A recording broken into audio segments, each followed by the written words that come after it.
Lee regards himself as an ambassador for Chinese martial art, teaching all who will listen about the ways of the Chinese masters. Now, you told me earlier today that karate and jiu-jitsu are not the most powerful or the best forms of Oriental fighting. What is the most powerful or the best form? Well, it's bad to say the best, but in my opinion, I think Kung Fu is pretty good. Will you tell us a little bit about Kung Fu? Well, Kung Fu is originated in China. It is the ancestor of karate and jiu-jitsu. It's more of a complete system, and it's more fluid. By that I mean it's more flowing. There is continuity in movement instead of one movement, two movement, and then stop. I see. What's the difference between a Kung Fu punch and a karate punch? Well, a karate punch is like an iron bar, whack. A Kung Fu punch is like an iron chain with an iron ball attached to the end, and it go whang, and it hurt inside. Okay. Lee has studied a system of Chinese Gung Fu for the past 9 years called Wing Chun, and is considered one of the art's most talented and articulate exponents. His teacher in this art has been an elderly Hong Kong Chinese master by the name of Yip Man. Despite his proficiency in this style of Gung Fu, his study of philosophy has caused him to question. And now he begins to question why most martial artists, Chinese and otherwise, seem more concerned with preserving tradition than with looking more deeply into the matter to penetrate through to the ultimate truth of martial art. Moreover, Lee has begun to develop his own method of Gung Fu, which he describes as non-classical in nature and which takes as its core the principles of economy of motion, simplicity, and directness. All right, for instance, you will read it in a book, in a magazine and everything, that when somebody grabs you, you will first do this, and then this, and then thousands of steps before you do a single thing. Of course, these kind of magazine would teach you to be feared by your enemies and admired by your friends and everything. But in Kung Fu, it always involves a very fast motion. Like, for instance, a guy grabbing your hand. It's not the idea to do so many steps. Step him right on the instep. Do let go.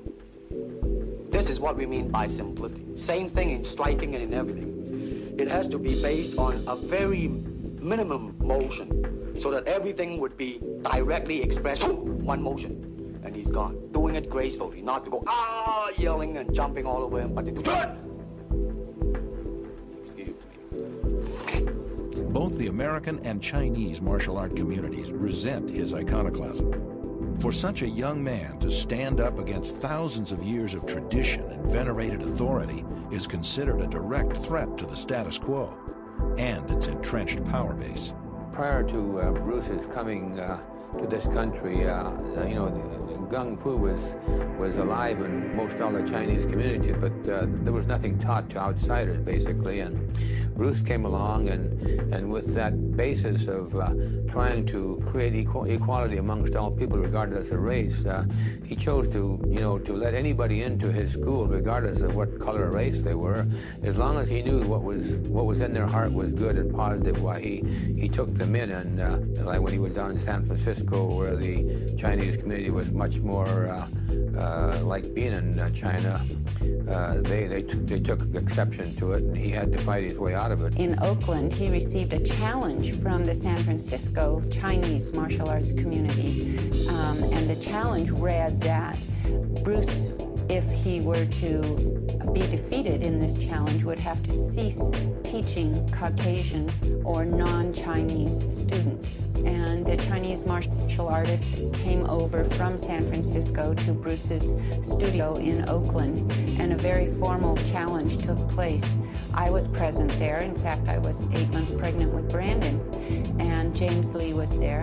And this fight with this Chinese martial artist lasted about 3 minutes. It consisted of a lot of running, where the Chinese martial artist took off and started running around the room, and Bruce was pursuing him before Bruce finally got a hold of him and took him down to the floor and made him give up.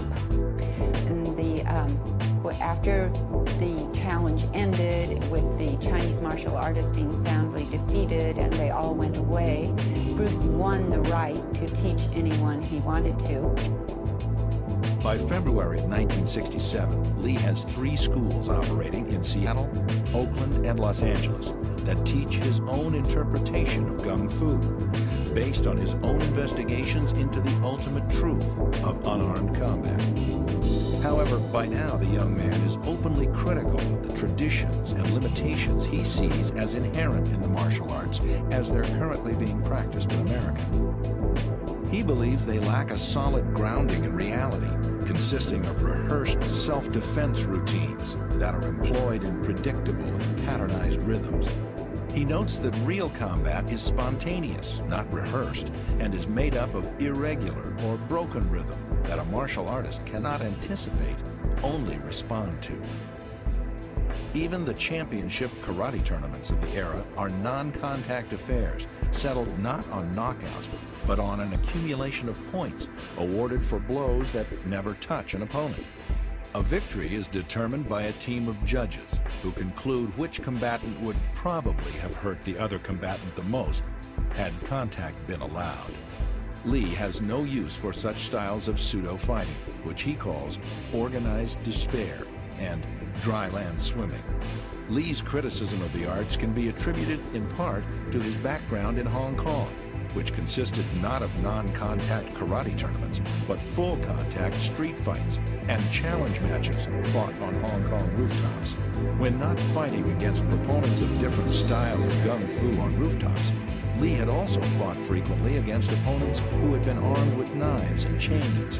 In such real-world encounters, referees and judges were not necessary. Rather than participating in non-contact karate tournaments, which he considers little more than glorified games of tag, Lee instead devotes himself to devising a more scientific approach to unarmed combat. His research leads him to the science of Newtonian physics and the techniques and principles of European fencing and Western boxing, where efficiency, not tradition, are the touchstones of both disciplines. Lee's research causes him to understand that the only litmus test of a combative technique's worth is whether or not it can be landed effectively on an opponent. Anything that's ornamental is discarded from his style. He retains only those techniques that he himself has determined to be practical in real self-defense situations. Lee is the first martial artist in North America, if not the world, to have his students don boxing gloves, headgear, and body protectors and spar all out. Nothing is rehearsed, no punches are pulled, and full contact, reality-based martial art is the order of the day. In 1967, Lee introduces the concept of full contact sparring at the International Karate Tournament in Long Beach, California.